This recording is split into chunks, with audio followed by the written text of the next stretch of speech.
Sekolah sudah runtuh di SD T156 kalau Komodo. Runtuh. Sudah hancur. Oh, hampir menimpa siswa. Ada.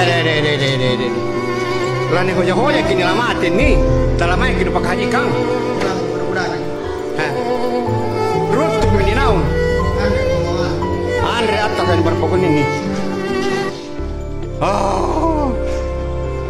Le. Arut to me. Apa boleh pokok ini? Le. Natawa pakai saya nampak lama kita turun.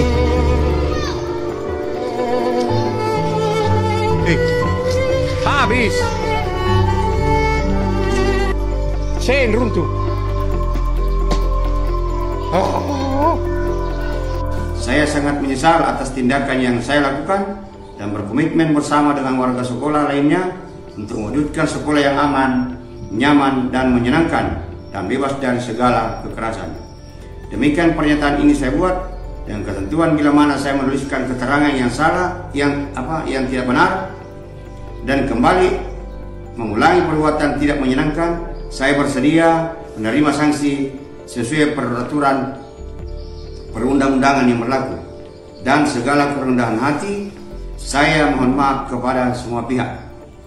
Yang membuat pernyataan Ahmad Firman DM SPD, mengetahui Kepala SD 156 Kalkubodo Nur Wahida SPD.